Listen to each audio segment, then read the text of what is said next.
Hi folks, welcome into the channel. Juan here from Physical Media EU. Today we have another 4K review, in this case the steelbook for Spartacus. Hello again and thanks for tuning in for another review. So today we have the steelbook release for Spartacus in 4K. But before we start, I would like to invite you to subscribe to the channel if you haven't already, if you're interested in physical media and other content related to physical media collecting.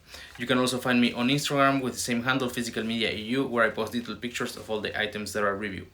Now yes, we can begin with the presentation of this steelbook release of Spartacus, which is a limited edition, as you can see here, with this Japanese cover on the front and also on the back.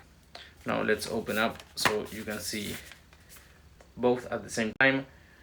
And now if we rotate, here you have the 4K disc, the Blu-ray back here, and a poster. So let's check the poster out real quick. So here you have it again, the same art as in the cover, and this is single-sided. There's nothing on the other side. Now if we check the inside of the steelbook, this is the art that was included, and here is the Blu-ray disc, so nothing special there. And again, a closer look to the 4K disc. So even though it's a simple release like most steelbooks, it's very nice that a poster was included. This is a release from the United Kingdom, and if I'm not wrong, was limited only to 1,200 copies. So I think it is a very special release. Now, if you don't know the movie, Spartacus is a movie from 1960, directed by Stanley Kubrick. I think it was like his fifth film, if I'm not wrong. If you don't know Stanley Kubrick, he directed movies like 2001 Space Odyssey, A Clockwork Orange, Eyes Wide Shut, Full Metal Jacket, and many others. He has done so many great movies. I definitely recommend you check him out. But in this case, here the main actor is Kirk Douglas, who produced the movie and also hired Kubrick. And the movie is an epic historical drama that is based on a novel from 1951, if I'm not wrong, and it's the story of a slave that leads a rebellion against their masters. So now moving on, talking about picture quality for the 4K, and I'm still impressed how some of these old movies can look so good. For example, I remember when I did the review for Lawrence of Arabia, I was also very surprised of how crisp and colorful these movies can look. And a nice thing about these releases is that they don't intend to look like a movie that was made in modern day. They still look like a restored movie, where in many cases you can see the grain in the image, and that's how the movie was intended to look. So I'm happy that they kept that style.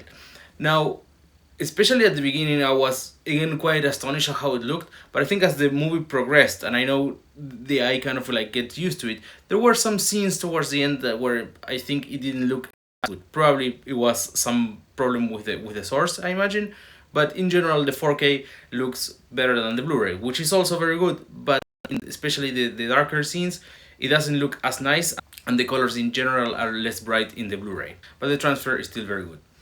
Now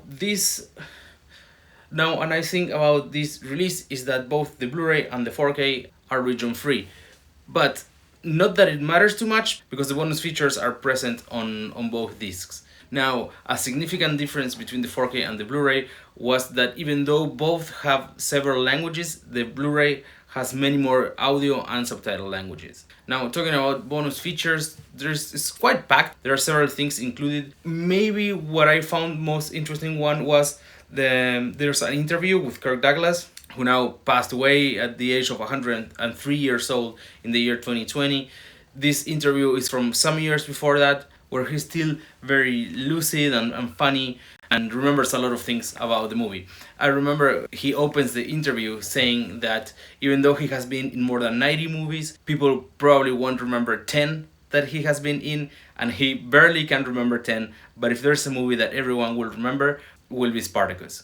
Besides that, in the bonus feature, there are included some deleted scenes. There's also a video about the restoration, which is 9 minutes long, and it's not very technical, doesn't need to be, but I found it that it was a little bit on the other side, was a little bit too mainstream, so they don't say much. And what I mean by that is that for example, they have an executive from the studio talking about the restoration, and in other parts there were some other people that worked on the restoration, but their participation was very brief.